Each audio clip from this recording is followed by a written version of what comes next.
जय श्री हरि। प्रेम से बोलिए विष्णु भगवान जी की जय, लक्ष्मी माता की जय। प्यारे भक्तों, आज है कार्तिक मास का 8वां दिन और आज आप सभी श्रवण करेंगे कार्तिक मास महात्म कथा अध्याय 8 और कार्तिक स्नान की कथाएं। कार्तिक स्नान करने वाले सभी भक्तों की मंगल कामना करते हुए इस कथा को शुरू करते हैं। श्री हरि लक्ष्मी नारायण भगवान जी से प्रार्थना है कि हे भगवान, आपकी कथा कहने वाले, सुनने वाले, हुक्कार भरने वाले, श्रद्धा भाव से कथा को श्रवण करने वाले हर भक्तों की हर मनोकामना को पूर्ण करे, हर कष्टों को दूर करे, मनोवांछित फल प्रदान करे। प्रेम से बोलिए लक्ष्मी नारायण भगवान जी की जय। आइए भक्तों, हम श्रवण करते हैं विनायक जी की कथा और फिर श्रवण करते हैं कार्तिक महात्म की कथा और कार्तिक स्नान की कहानियाँ। प्रेम से बोलिए विनायक भगवान जी की जय। कथा इस प्रकार है। एक बार विनायक जी महाराज एक चुटकी में चावल और एक में दूध लेकर घूम रहे थे और कह रहे थे कि कोई मेरी खीर बना दे। एक बुढ़िया माई बोली कि ला, मैं खीर बना दूँ। वह एक कटोरा ले आई। तब विनायक जी बोले कि बुढ़िया माई, कटोरा क्यों लाई है, भगोना लाकर चढ़ा दे। तब बुढ़िया माई बोली कि इतने बड़े भगोने का क्या करेगा, कटोरा ही बहुत है। विनायक जी ने कहा कि तू चढ़ाकर तो देख। बुढ़िया माई ने भगोना चढ़ा दिया और चढ़ाते ही वह दूध से भर गया। फिर विनायक जी ने कहा कि मैं बाहर जाकर आता हूँ, तू खीर बनाकर रखियो। खीर बनाकर तैयार हो गई, परंतु विनायक जी महाराज नहीं आए तो बुढ़िया माई का मन ललचा गया। वह दरवाजा बंद करके खीर खाने लगी और बोली कि विनायक जी महाराज भोग लगाऊं, और खीर खाने लगी। इतने में विनायक जी आए और बोले, बुढ़िया माई खीर बना ली। बुढ़िया बोली, हाँ आकर जिम लो। विनायक जी बोले, मैंने तो जिम लिया, जब तू जिमने लगी तभी मैंने भोग लिया था। तब बुढ़िया माई बोली कि तुमने तो मेरा पर्दा हटा दिया, परंतु किसी और का पर्दा मत हटाना। तब विनायक जी महाराज ने खूब धन दौलत भर दिए। हे विनायक जी महाराज, जैसे बुढ़िया माई को दिया वैसे कहते सुनते अपने सब परिवार को देना। प्रेम से बोलिए विनायक भगवान की जय। अहोई माता की। नारद जी ने कहा, हे राजन, अब मैं कार्तिक मास के इस व्रत की उद्यापन विधि बताता हूँ, ध्यान पूर्वक सुनिए। व्रती को चाहिए कि कार्तिक मास में शुक्ला पक्ष की चतुर्दशी को व्रत के संपूर्ण फल की प्राप्ति के लिए तथा विष्णु की प्रसन्नता के लिए उद्यापन करे। तुलसी के ऊपर चंदोबा बनाए, वंदन वर व फूलों से सुसज्जित करे, कवर से सुशोभित मंडप बनाए, चारों दरवाजे पर मिट्टी के बने हुए पुण्यशील, सुशील, जय और विजय इन 4 द्वारपालों को अलग अलग बैठाए। तुलसी की जड़ों में 4 रंग द्वारा वो तो भद्र मंडप बनाए। उसके ऊपर पंचरत्न नारियल रखे और शुद्ध वस्त्र से कलश को ढके। फिर भगवान विष्णु का पूजन करे। द्वादशी को भगवान विष्णु जागे थे। त्रयोदशी को देवताओं ने उनके दर्शन किए थे। चतुर्दशी को देवताओं ने उनका पूजन किया था, इसलिए भगवान विष्णु की उद्यापन पूजा की जाती है। उस दिन संयम तथा शांत चित्त से व्रत करना चाहिए। अपने गुरु की मूर्ति बनाकर षोडशोपचार तथा विविध नेवत आदि से भगवान विष्णु का पूजन करे। व्रती विविध प्रकार के वाद्य तथा कीर्तन करता हुआ उस रात्रि में जागरण करे। जो प्राणी श्रद्धा पूर्वक भगवान विष्णु का कीर्तन करते हैं, उन लोगों के 100 जन्मों के पाप धुल जाते हैं। जो व्यक्ति भगवान के निमित्त जागरण करके रात्रि भर भगवान का कीर्तन करते हैं, उनको असंख्य गोदान का फल मिलता है।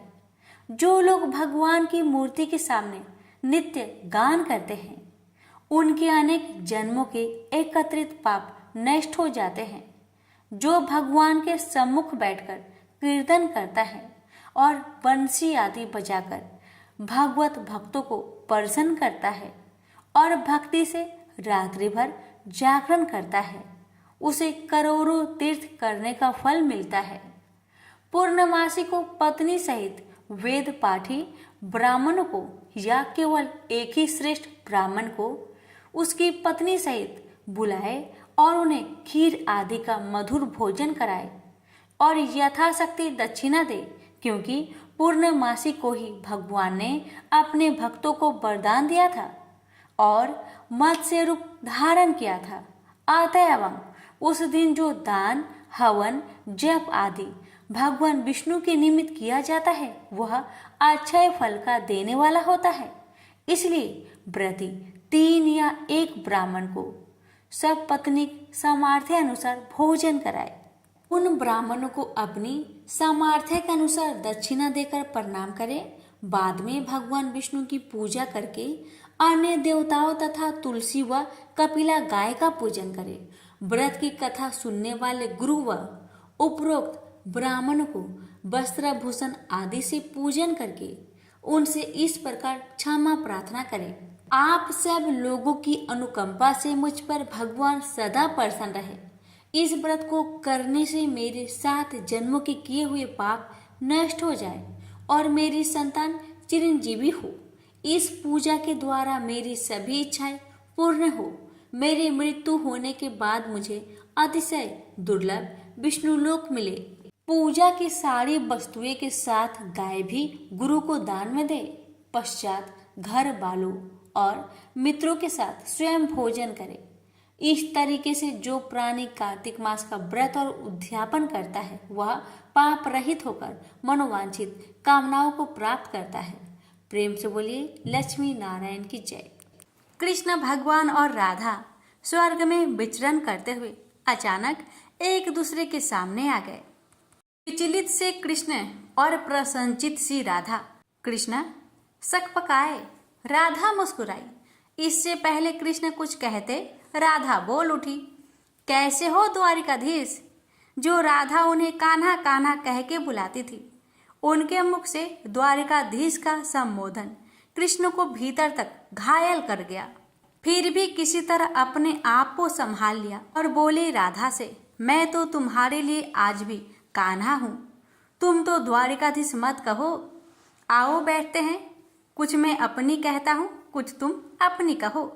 सच कहूँ राधा, जब जब तुम्हारी याद आती थी इन आंखों से आंसुओं की बूंदें निकल आती थी। राधा रानी बोली, मेरे साथ ऐसा कुछ नहीं हुआ, ना तुम्हारी याद आई ना कोई आंसू बहा, क्योंकि हम तुम्हें कभी भूले ही कहाँ थे। जो तुम याद आते इन आंखों में सदा तुम रहते थे, कहीं आंसुओं के साथ निकल न जाओ इसलिए रोते भी नहीं थे। प्रेम के अलग होने पर तुमने क्या खोया, इसका एक आईना दिखाऊं आपको, कुछ करवे सच प्रश्न सुन पाओ तो मैं सुनाऊं। अभी सोचा इस तरक्की से तुम कितने बिछड़ गए। यमुना के मीठे पानी से जिंदगी शुरू की और समुद्र के खारे पानी तक पहुंच गए। एक अंगुली पर चलने वाले सुदर्शन चक्र पर भरोसा कर लिया और 10 उंगलियों पर चलाने वाली बांसुरी को भूल गए। कान्हा, जब तुम प्रेम से जुड़े थे तो जो उंगली गोवर्धन पर्वत को उठाकर लोगों को विनाश से बचाती थी, प्रेम से अलग होने पर वही उंगली क्या क्या रंग दिखाने लगी। सुदर्शन चक्र उठाकर विनाश के काम आने वाली कान्हा और द्वारिकाधीश में क्या फर्क होता है बताऊं। कान्हा होते तो तुम सुदामा के घर जाते, सुदामा तुम्हारे घर नहीं आता। युद्ध में और प्रेम में यही तो फर्क होता है। युद्ध में आप मिटाकर जीतते हैं और प्रेम में आप मिटकर जीतते हैं। कान्हा, प्रेम में डूबा हुआ आदमी दुखी तो रह सकता है पर किसी को दुख नहीं देता। आप तो कई कलाओं के स्वामी हो, स्वप्न दूर दृष्टा हो, गीता जैसे ग्रंथ के दाता हो, पर आपने क्या निर्णय किया। आपने पूरी सेना कौरवों को सौंप दी और आपने आपको पांडवों के साथ कर लिया। सेना तो आपकी प्रजा थी, राजा तो पालक होता है, उसका रक्षक होता है। आप जैसे महाज्ञानी उस रथ को चला रहा था जिस पर बैठा अर्जुन आपकी प्रजा को ही मार रहा था। अपनी प्रजा को मरते देख आप में करुणा नहीं आई, क्योंकि आप प्रेम में शून्य हो चुके थे। आज भी धरती पर जाकर देखो, अपनी द्वारिकाधीश वाली छवि को ढूंढते रह जाओगे। हर घर हर मंदिर में मेरे साथी खड़े नजर आओगे। आज भी मैं मानती हूँ लोग गीता के ज्ञान की बात करते हैं, उनके महत्व की बात करते हैं, मगर धरती के लोग युद्ध वाले द्वारिकाधीश पर नहीं, प्रेम वाले पर भरोसा करते हैं। गीता में मेरा दूर दूर तक नाम भी नहीं है, पर आज भी लोग आपके समापन पर राधे राधे करते हैं। प्रेम से बोलिए राधे राधे। तुलसी माता और गणेश भगवान की कथा। भगवान श्री गणेश को तुलसी नहीं चढ़ती। इसके पीछे पुराणों में एक रोचक कथा मिलती है। एक समय में धर्मात्मज नाम के राजा हुआ करते। उनकी कन्या तुलसी यौन अवस्था में थी। अपने विवाह की इच्छा लेकर तीर्थ यात्रा पर निकल पड़ी।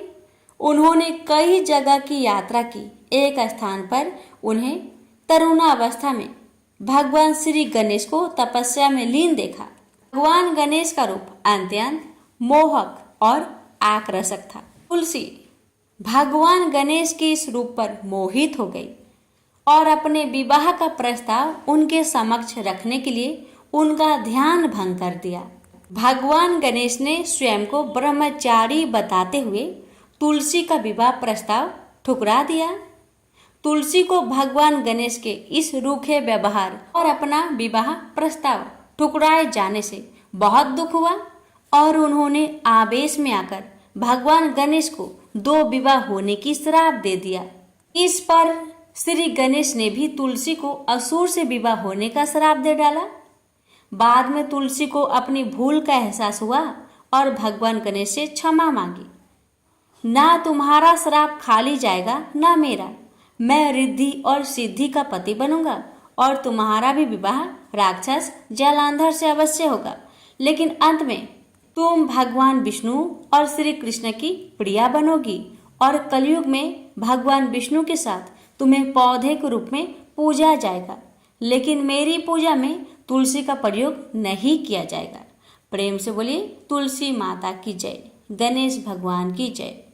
श्रीमद् भगवद गीता पाठ 8वां अध्याय महात्म्य सहित अक्षर ब्रह्म योग। यह अध्याय संक्षेप में कुछ महत्वपूर्ण शब्दों और अवधारणाओं का वर्णन करता है जिनका उपनिषदों में विस्तार से उल्लेख किया गया है।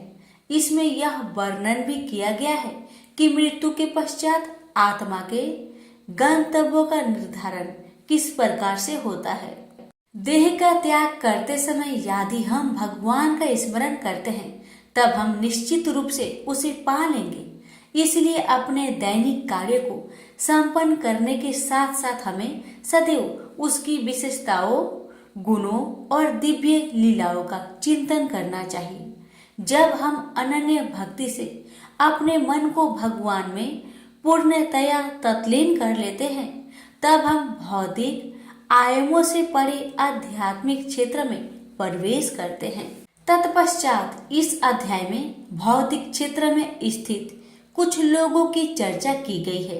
इसमें बताया गया है कि सृष्टि के चक्र में ये लोक और पर निवास करने वाले असंख्य प्राणी कैसे इनमें प्रकट होते हैं और प्रलय के समय पुनः अव्यक्त हो जाते हैं। किंतु इस व्यक्त और अव्यक्त सृष्टि से परे भगवान का दिव्य लोक है। वे जो प्रकाश के मार्ग का अनुसरण करते हैं वे अंततः दिव्य लोक में पहुंचते हैं और फिर कभी नश्वर संसार में लौटकर नहीं आते। जबकि अंधकार के मार्ग का अनुसरण करने वाले लोग जन्म, रोग, बुढ़ापे और मृत्यु के अनंत चक्रों में देहांतरण करते रहते हैं। अर्जुन ने कहा, हे भगवान, ब्रह्म क्या है, अध्यात्म क्या है और कर्म क्या है? अधिभूत को क्या कहते हैं और अधिदेव किसे कहते हैं? हे मधुसूदन, अधियज्ञ कौन है और यह अधियज्ञ शरीर में कैसे रहता है? हे कृष्ण, दृढ़ मन से आपकी भक्ति में लीन रहने वाले मृत्यु के समय आपको कैसे जान पाते हैं? परम कृपालु भगवान ने कहा, परम अविनाशी सत्ता को ब्रह्म कहा जाता है किसी मनुष्य की अपनी आत्मा को अध्यात्म कहा जाता है। प्राणियों के दैहिक व्यक्तित्व से संबोधित कर्म और उनकी विकास प्रक्रिया को कर्म या सकाम कर्म कहा जाता है। हे देवधारियों में श्रेष्ठ भौतिक अभिव्यक्ति जो निरंतर परिवर्तित होती रहती है उसे अधिभूत कहते हैं। भगवान का विश्व रूप जो इस सृष्टि में देवताओं पर भी शासन करता है उसे अधिदेव कहते हैं। सभी प्राणियों के हृदय में स्थित मैं परमात्मा अधियज्ञ सभी यज्ञों का स्वामी कहलाता हूँ। वे जो शरीर त्यागते समय मेरा स्मरण करते हैं वे मेरे पास आएंगे। इस संबंध में निश्चित रूप से कोई संदेह नहीं है। हे कुंती पुत्र, मृत्यु के समय शरीर छोड़ते हुए मनुष्य जिसका स्मरण करता है वह उसी गति को प्राप्त होता है, क्योंकि वह सदैव ऐसे चिंतन में लीन रहता है। इसलिए सदा मेरा स्मरण करो और युद्ध लड़ने के अपने कर्तव्य का भी पालन करो। अपना मन और बुद्धि मुझे समर्पित करो, तब तुम निश्चित रूप से मुझे पा लोगे, इसमें कोई संदेह नहीं है। हे पार्थ, अभ्यास के साथ जब तुम अविचलित भाव से मन को मुझ पुरुषोत्तम भगवान के स्मरण में लीन करते हो तब तुम निश्चित रूप से मुझे पा लोगे। भगवान सर्वज्ञ, आदि पुरुष, नियंता, सूक्ष्म से सूक्ष्मतम, सबका पालक, अज्ञानता के सभी अंधकारों से परे और सूर्य से अधिक तेजवान है और अचिंतनीय दिव्य स्वरूप के स्वामी है। मृत्यु के समय जो मनुष्य योग के अभ्यास द्वारा स्थिर मन के साथ अपने प्राणों को भोगों के मध्यम स्थिर कर लेता है और दृढ़ता पूर्वक पूर्ण भक्ति से दिव्य भगवान का स्मरण करता है, वह निश्चित रूप से उसे पा लेता है। वेदों के ज्ञाता उसका वर्णन अविनाशी के रूप में करते हैं। महान तपस्वी ब्रह्मचार्य व्रत का पालन करते हैं और उसमें स्थित होने के लिए सांसारिक सुखों का त्याग करते हैं। मैं तुम्हें इस मुक्ति के मार्ग के संबंध में संक्षेप में बताऊंगा। शरीर के समस्त द्वारों को बंद कर मन को हृदय स्थल पर स्थिर करते हुए और प्राण वायु को सिर पर केंद्रित करते हुए मनुष्य को दृढ़ योगिक चिंतन में स्थित हो जाना चाहिए। जो देह त्यागते समय मेरा स्मरण करता है और पवित्र अक्षर ओम का उच्चारण करता है वह परम गति को प्राप्त करेगा। हे पार्थ, जो योगी अनन्य भक्ति भाव से सदैव मेरा चिंतन करते हैं उनके लिए मैं सरलता से सुलभ रहता हूँ, क्योंकि वे निरंतर मेरी भक्ति में तत्लीन रहते हैं। मुझे प्राप्त कर महान आत्माएं फिर कभी इस संसार में पुनः जन्म नहीं लेती, जो अनित्य और दुखों से भरा है, क्योंकि वे पूर्ण सिद्धि प्राप्त कर चुकी होती हैं। हे अर्जुन, इस भौतिक सृष्टि के सभी लोकों में ब्रह्मा के उच्च लोक तक तुम्हें पूर्ण जन्म प्राप्त होगा। हे कुंती पुत्र, परंतु मेरा धाम प्राप्त करने पर फिर आगे पूर्ण जन्म नहीं होता। 1000 चक्र के 4 युग महायुग का ब्रह्म का कल्प एक दिन होता है और इसकी अवधि की उसकी एक रात्रि होती है। इसे वही बुद्धिमान समझ सकते हैं जो दिन और रात्रि की वास्तविकता को जानते हैं। ब्रह्मा के दिन के शुभ आरंभ पर सभी जीव अव्यक्त अवस्था से व्यक्त होते हैं और रात्रि होने पर पुनः सभी जीव अव्यक्त अवस्था में लीन हो जाते हैं। ब्रह्मा के दिन के आगमन के साथ असंख्य जीव पुनः जन्म लेते हैं और ब्रह्मांडीय रात्रि के आने पर अगले ब्रह्मांडीय दिवस के आगमन पर स्वतः पुनः प्रकट होने के लिए विलीन हो जाते हैं। व्यक्त और अव्यक्त सृष्टि से परे अन्य अव्यक्त स्वास्थ्य आयाम है। जब सब कुछ विनष्ट हो जाता है किंतु उसकी सत्ता का विनाश नहीं होता। यह अव्यक्त आयाम परम गंतव्य है और इस पर पहुंचकर फिर कोई नश्वर संसार में लौट कर नहीं आता। यह मेरा परम धाम है। परमेश्वर का दिव्य व्यक्तित्व सभी सत्ताओं से परे है। यद्यपि यह सर्वव्यापक है और सभी प्राणी उसके भीतर रहते हैं, तथापि उसे केवल भक्ति द्वारा ही जाना जा सकता है। हे भरत श्रेष्ठ, अब मैं तुम्हें इस संसार से दूर विभिन्न भागों के संबंध में बताऊंगा। इनमें से एक मार्ग मुक्ति की ओर ले जाने वाला है और दूसरा पूर्ण जन्म की ओर ले जाता है। वे जो पर ब्रह्मा को जानते हैं और जो उन 6 मासों में जब सूर्य उत्तर दिशा में रहता है, चंद्रमा के शुक्ल पक्ष की रात्रि और दिन के शुभ लक्षण में देह त्याग करते हैं, वे परम गत व्यक्ति को प्राप्त करते हैं। वैदिक कर्म कांडों का प्लान करने वाले साधक चंद्रमा के कृष्ण पक्ष की रात्रि में धुएं के समय जब सूर्य दक्षिणायन में रहता है, 6 माह के भीतर मृत्यु को प्राप्त होते हैं। वे स्वर्ग लोक को प्राप्त करते हैं। स्वर्ग के सुख भोगने के पश्चात वे पुनः धरती पर लौट कर आते हैं। प्रकाश और अंधकार के ये दोनों पक्ष संसार में सदा विद्यमान रहते हैं। प्रकाश का मार्ग मुक्ति की ओर तथा अंधकार का मार्ग पूर्ण जन्म की ओर ले जाता है। ये पार्थ, जो योगी इन दोनों मार्ग का रहस्य जानते हैं, वे कभी मोहित नहीं होते, इसलिए वे सदैव योग में स्थिर रहते हैं। हे योगी, इस रहस्य को जान लेते हैं, वे विधि पैमान, तपस्या, यज्ञों के अनुष्ठान और दान से प्राप्त होने वाले फलों से परे और अधिक लाभ प्राप्त करते हैं। ऐसे योगियों को भगवान का परम धाम प्राप्त होता है। प्रेम से बोलिए श्री कृष्ण भगवान की जय। भगवान शिव कहते हैं, देवी अब 8वें अध्याय का महात्म्य सुनो। उसके सुनने से तुम्हें बड़ी प्रसन्नता होगी। लक्ष्मी जी के पूछने पर भगवान विष्णु ने उन्हें इस प्रकार 8वें अध्याय का महात्म्य बतलाया। दक्षिण में आमदर्कपुर नामक एक प्रसिद्ध नगर है। वहां भाव शर्मा नामक एक ब्राह्मण रहता था, जिसने वेश्या को पत्नी बनाकर रखा था। वह मांस खाता, मदिरा पीता, श्रेष्ठ पुरुषों का धन चुराता, पराई स्त्री से व्यभिचार करता और शिकार खेलने में दिलचस्पी रखता था। वह बड़े भयानक स्वभाव का था और मन में बड़े बड़े हौसले रखता था। एक दिन मदिरा पीने वालों का समाज जुटा था। उसमें भाव शर्मा ने भरपेट तारी पी, खूब गलित कर उसे चढ़ाया। अतः अजीर्ण से अत्यंत पीड़ित होकर वह परमात्मा कालवश मर गया और बहुत बड़ा तार का वृक्ष हुआ। उसकी घनी और ठंडी छाया का आश्रय लेकर ब्रह्म राक्षस भाव को प्राप्त हुआ। कोई पति पत्नी वहां रहा करते थे। उसके पूर्व जन्म की घटना इस प्रकार है।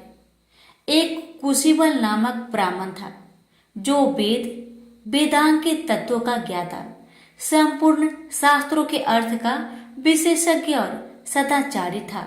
उसकी स्त्री का नाम कुमति था। वह बड़े खोटे विचार के थे।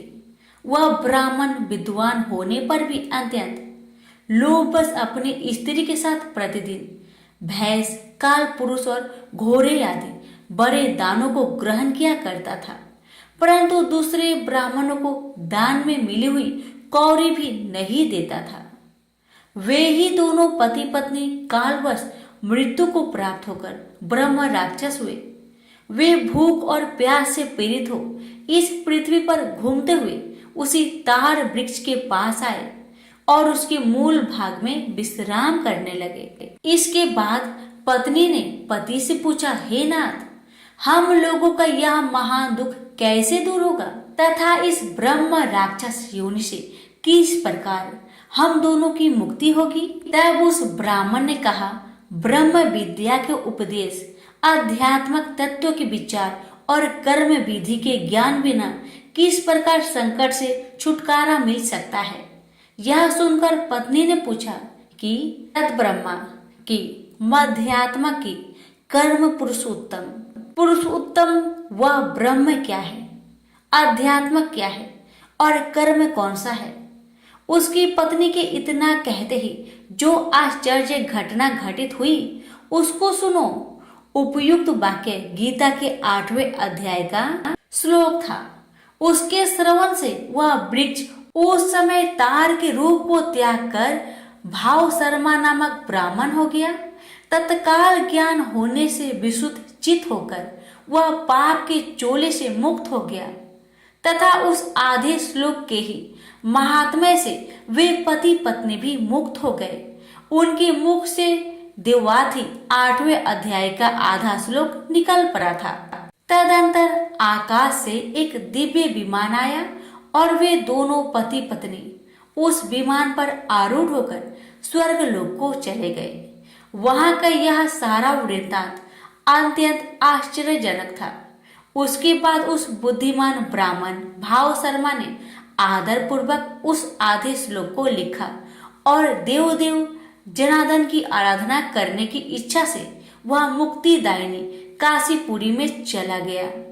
वहां उस उद्धार बुद्धि वाले ब्राह्मण ने भारी तपस्या आरंभ की। उसी समय क्षीर सागर की कन्या भगवती लक्ष्मी ने हाथ जोड़कर देवताओं के भी देवता जगतपति जनार्दन से पूछा, नाथ आप सहसा नींद त्याग कर खड़े क्यों हो गए? श्री भगवान बोले, देवी काशीपुर में भी भागीरथी के तट पर बुद्धिमान ब्राह्मण भाव शर्मा मेरी भक्ति रस से परिपूर्ण होकर अत्यंत कठोर तपस्या कर रहा है। वह अपनी इंद्रियों को बस में करके गीता के 8वें अध्याय के आधे श्लोक का जप करता है। मैं उसकी तपस्या से बहुत संतुष्ट हूँ। बहुत देर से उसकी तपस्या के अनुरूप फल का विचार कर रहा था। प्रिय, इस समय वह फल देने को मैं उत्कंठित हूँ। पार्वती जी ने पूछा, भगवान श्री हरि सदा प्रसन्न होने पर भी जिनके लिए चिंतित हो उठे थे, उस भगवत भाव शर्मा ने कौन सा फल प्राप्त किया है? श्री महादेव जी बोले, देवी द्विज श्रेष्ठ भाव शर्मा प्रसन्न हुए।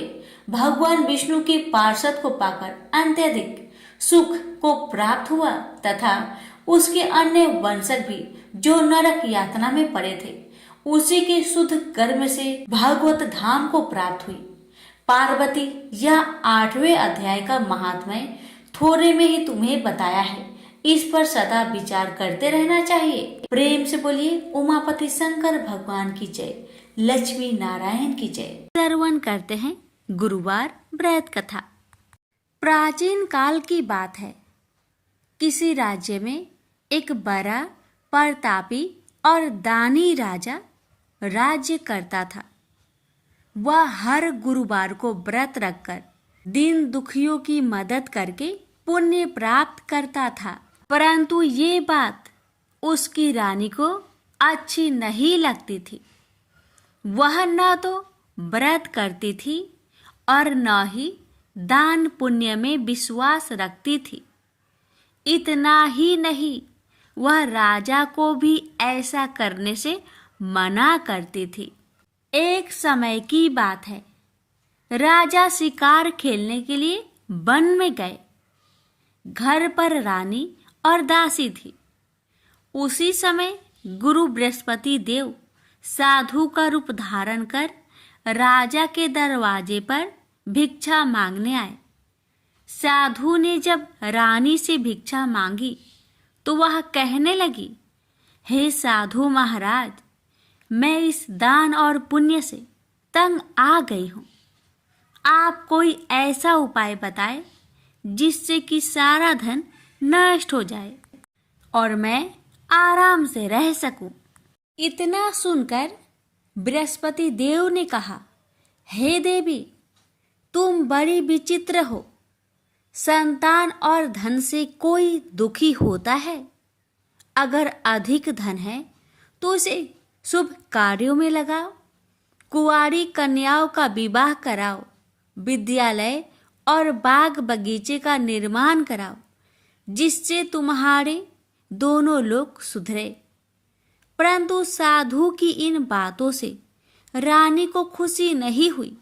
उसने कहा कि मुझे ऐसे धन की आवश्यकता नहीं है जिसे मैं दान दूं और जिसे संभालने में मेरा सारा समय नष्ट हो जाए। तब साधु ने कहा, अगर तुम्हारी ऐसी इच्छा है तो मैं जैसा तुम्हें बताता हूँ तुम वैसा ही करना। गुरुवार के दिन तुम घर को गोबर से लिपना, अपने बालों को पीली मिट्टी से धोना, राजा से हजामत बनाने को कहना, भोजन में मांस मदिरा का प्रयोग करना, कपड़े धोबी के यहाँ धुलने देना। इस प्रकार 7 बृहस्पतिवार करने से तुम्हारा समस्त धन नष्ट हो जाएगा। इतना कहकर साधु के रूप में बृहस्पति देव अंतर्ध्यान हो गए। साधु के अनुसार कई बातों को पूरा करते हुए रानी को केवल 3 बृहस्पतिवार ही बीते थे कि उसकी समस्त धन संपत्ति नष्ट हो गई। भोजन के लिए राजा का परिवार तरसने लगा। तब एक दिन राजा ने रानी से बोला कि हे रानी, तुम यहीं रहो, मैं दूसरे देश को जाता हूँ, क्योंकि यहाँ पर सभी लोग मुझे जानते हैं, इसलिए मैं कोई छोटा कार्य नहीं कर सकता। ऐसा कहकर राजा दूसरे देश चला गया। वहाँ वह जंगल से लकड़ी काट कर लाता और शहर में बेचता। इस तरह वह अपना जीवन व्यतीत करने लगा। इधर राजा के परदेश जाते ही रानी और दासी दुखी रहने लगी। एक बार जब रानी और दासी को 7 दिन तक बिना भोजन के रहना पड़ा, तो रानी ने अपनी दासी से कहा, हे दासी, पासी के नगर में मेरी बहन रहती है, वह बड़ी धनवान है, तो उसके पास जा और कुछ ले आ, ताकि थोड़ी बहुत गुजर बसर हो जाए। दासी रानी की बहन के पास गई। उस दिन गुरुवार था और रानी की बहन उस समय बृहस्पतिवार व्रत की कथा सुन रही थी। दासी ने रानी की बहन को अपनी रानी का संदेश दिया, लेकिन रानी की बड़ी बहन ने कोई उत्तर नहीं दिया। जब दासी को रानी की बहन से कोई उत्तर नहीं मिला तो वह बहुत दुखी हुई और उसे क्रोध भी आया। दासी ने वापस आकर रानी को सारी बात बता दी। ये सुनकर रानी ने अपने भाग्य को कोसा।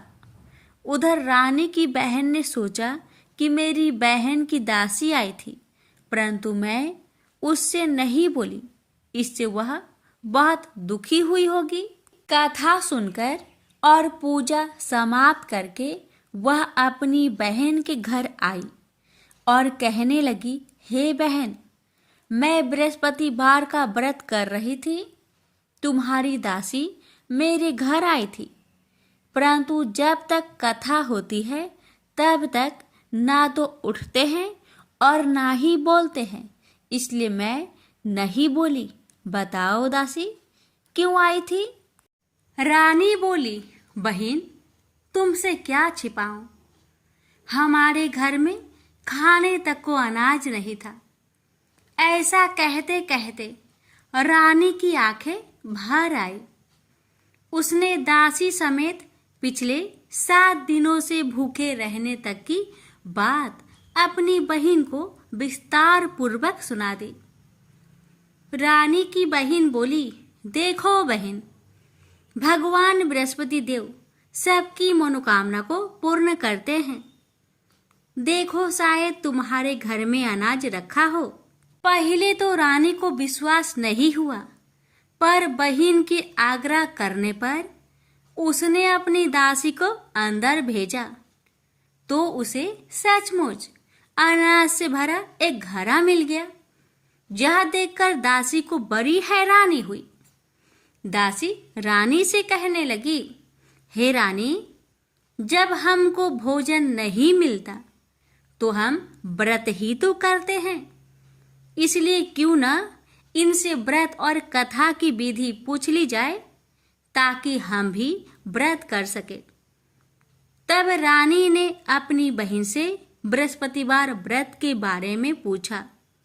उसकी बहन ने बताया, बृहस्पतिवार के व्रत में चने की दाल और मुनक्का से विष्णु भगवान का केले के जड़ में पूजन करे तथा दीपक जलाए, व्रत कथा सुने और पीला भोजन ही करे। इससे बृहस्पति देव प्रसन्न होते हैं। व्रत और पूजन विधि बताकर रानी की बहन अपने घर लौट आई। 7 दिन के बाद जब गुरुवार आया तो रानी और दासी ने व्रत रखा। घुड़सार में जाकर चना और गुड़ लेकर आई। फिर उससे केले की जड़ तथा विष्णु भगवान का पूजन किया। अब पीला भोजन कहाँ से आए? इस बात को लेकर दोनों बहुत दुखी थे। चूंकि उन्होंने व्रत रखा था, इसलिए बृहस्पति देव उनसे प्रसन्न थे। इसलिए वे एक साधारण व्यक्ति का रूप धारण कर 2 थालों में सुंदर पीला भोजन दासी को दे गए। भोजन पाकर दासी प्रसन्न हुई और फिर रानी के साथ मिलकर भोजन ग्रहण किया। उसके बाद वे सभी गुरुवार को व्रत और पूजन करने लगी। बृहस्पति भगवान की कृपा से उनके पास फिर से धन संपत्ति आ गई, परंतु रानी फिर से पहले की तरह आलस्य करने लगी। तब दासी बोली, देखो रानी, तुम पहले भी इस प्रकार आलस्य करती थी। तुम्हें धन रखने में कष्ट होता था, इस कारण सभी धन नष्ट हो गया, और अब जब भगवान बृहस्पति की कृपा से धन मिला है तो तुम्हें फिर से आलस्य होता है। रानी को समझाते हुए दासी कहती है कि बड़ी मुसीबतों के बाद हमने यह धन पाया है, इसलिए हमें दान पुण्य करना चाहिए, भूखे मनुष्य को भोजन कराना चाहिए और धन को शुभ कार्य में खर्च करना चाहिए, जिससे तुम्हारे कुल का यश बढ़ेगा, स्वर्ग की प्राप्ति होगी और पितृ प्रसन्न होंगे। दासी की बात मानकर रानी अपना धन शुभ कार्य में खर्च करने लगी, जिससे पूरे नगर में उसका यश फैलने लगा। बृहस्पतिवार व्रत कथा के बाद श्रद्धा के साथ आरती की जानी चाहिए। इसके बाद प्रसाद बांटकर उसे ग्रहण करना चाहिए। एक दिन राजा दुखी होकर जंगल में एक पेड़ के नीचे आसन जमाकर बैठ गया। वह अपनी दशा को याद करके व्याकुल होने लगा। बृहस्पतिवार का दिन था। एकाएक उसने देखा कि निर्जन वन में एक साधु प्रकट हुए। वह साधु भेष में स्वयं बृहस्पति देवता थे। लकड़हारे के सामने आकर बोले, हे लकड़हारे, इस सुनसान जंगल में तू चिंता मग्न क्यों बैठा है? लकड़हारे ने दोनों हाथ जोड़कर प्रणाम किया और उत्तर दिया, महात्मा जी, आप सब कुछ जानते हैं, मैं क्या कहूँ? यह कहकर रोने लगा और साधु को अपनी आत्मकथा सुनाई। महात्मा जी ने कहा, तुम्हारी स्त्री ने बृहस्पति के दिन बृहस्पति भगवान का निरादर किया है, जिसके कारण रुष्ट होकर उन्होंने तुम्हारी यह दशा कर दी। अब तुम चिंता को दूर करके मेरे कहने पर चलो तो तुम्हारे सब कष्ट दूर हो जाएंगे और भगवान पहले से भी अधिक संपत्ति देंगे। तुम बृहस्पतिवार के दिन कथा किया करो। 2 पैसे के चने मुनक्का लाकर उसका प्रसाद बनाओ और शुद्ध जल से लोटे में शक्कर मिलाकर अमृत तैयार करो। कथा के पश्चात अपने सारे परिवार और सुनने वाले प्रेमियों में अमृत व प्रसाद बांटकर आप भी ग्रहण करो। ऐसा करने से भगवान तुम्हारी सब मनोकामनाएं पूरी करेंगे। साधु के ऐसे वचन सुनकर लकड़हारा बोला, हे प्रभु, मुझे लकड़ी बेचकर इतना पैसा नहीं मिलता जिससे भोजन के उपरांत कुछ बचा सकूं। मैंने रात्रि में अपने स्त्री को व्याकुल देखा है और मेरे पास कुछ भी नहीं जिससे मैं उसकी खबर मंगा सकूं। साधु ने कहा, हे लकड़हारे, तुम किसी बात की चिंता मत करो। बृहस्पति के दिन तुम रोजाना की तरह लकड़ियां लेकर शहर को जाओ। तुम्हारे रोज से दुगुना धन प्राप्त होगा, जिससे तुम भली भांति भोजन कर लोगे तथा बृहस्पति देव की पूजा का सामान भी आ जाएगा। इतना कहकर साधु अंतर्ध्यान हो गए। धीरे धीरे समय व्यतीत होने पर फिर वही बृहस्पतिवार का दिन आया। लकड़हारा जंगल से लकड़ी काटकर किसी शहर में बेचने गया। उसे उस दिन और दिन से अधिक पैसा मिला। राजा ने चना गुड़ आदि लाकर गुरुवार का व्रत किया। उस दिन से उसके सभी कलेश दूर हुए। परंतु जब दोबारा गुरुवार का दिन आया तो बृहस्पतिवार का व्रत करना भूल गया। इस कारण बृहस्पति भगवान नाराज हो गए।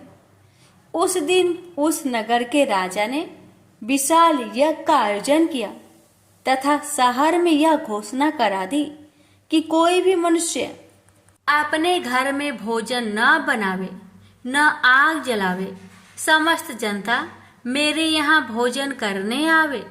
इस आज्ञा को जो न मानेगा उसे फांसी की सजा दी जाएगी।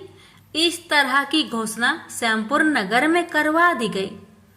राजा की आज्ञा अनुसार शहर के सभी लोग भोजन करने गए, लेकिन लकड़हारा कुछ देर से पहुंचा, इसलिए राजा उसको अपने साथ घर लिवा ले गए और ले जाकर भोजन करा रहे थे। तो रानी की दृष्टि उस खूंटी पर पड़ी जिस पर उसका हार लटका हुआ था।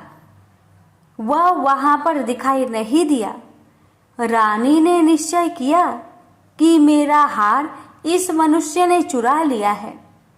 उसी समय सिपाहियों को बुलवाकर उसको कारागार में डलवा दिया।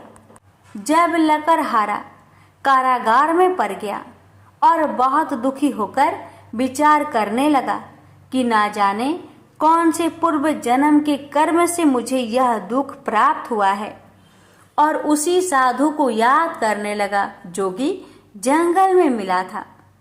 उसी समय तत्काल बृहस्पति देव साधु के रूप में प्रकट हुए और उसकी दशा को देखकर कहने लगे, अरे मूर्ख, तूने बृहस्पति देव की कथा नहीं करी, इस कारण तुझे दुख प्राप्त हुआ है। अब चिंता मत कर। बृहस्पतिवार के दिन कारागार के दरवाजे पर 4 पैसे पड़े मिलेंगे। उनसे तू बृहस्पति देव की पूजा करना, तेरे सभी कष्ट दूर हो जाएंगे। बृहस्पति के दिन उसे 4 पैसे मिले। लकड़हारे ने कथा कही।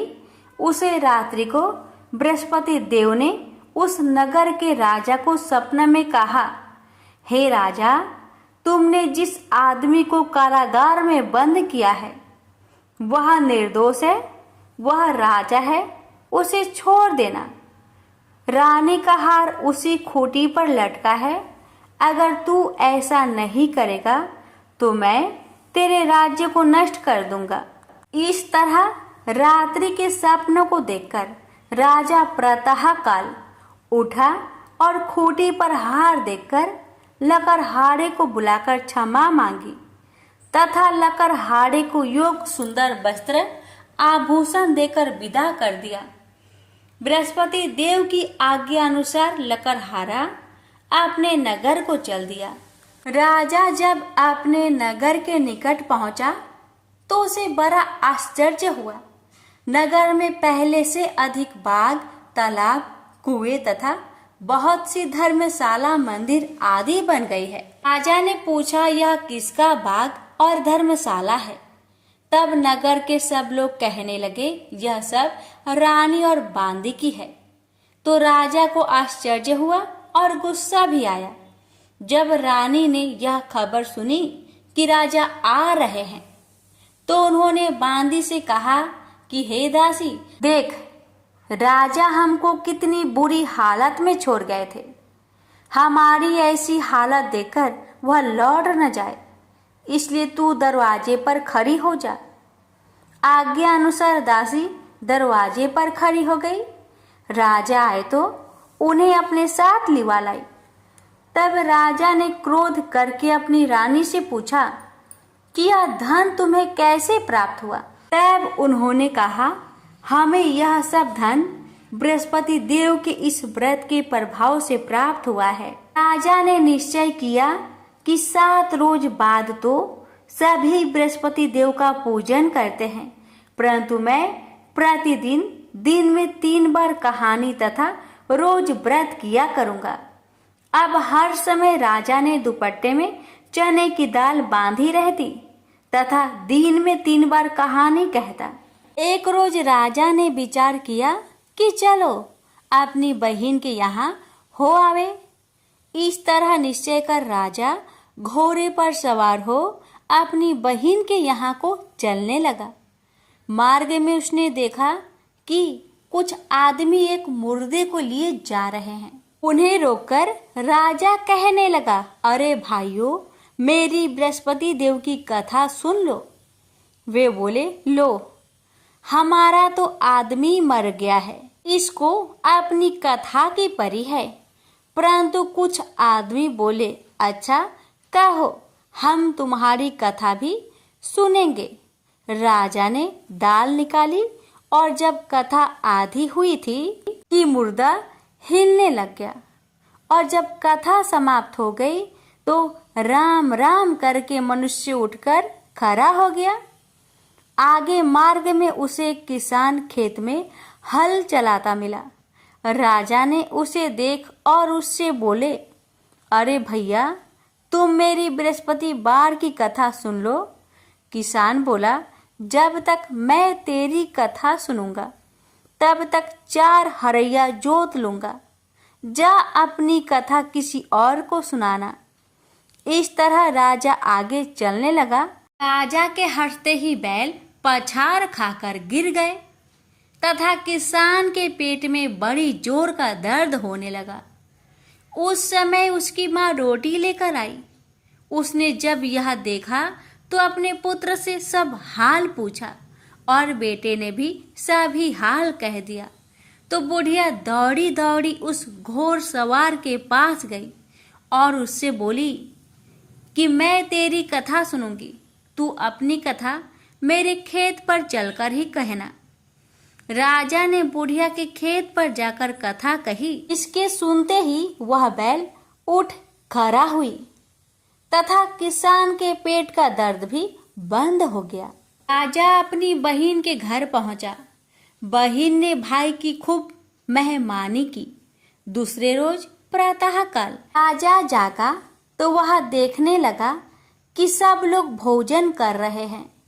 राजा ने अपनी बहन से कहा, ऐसा कोई मनुष्य है जिसने भोजन नहीं किया हो?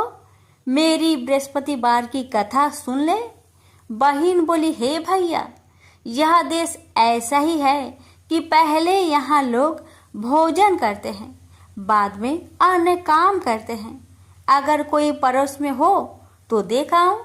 वह ऐसा कहकर देखने चली गई, परंतु उसे कोई ऐसा व्यक्ति नहीं मिला जिसने भोजन न किया हो।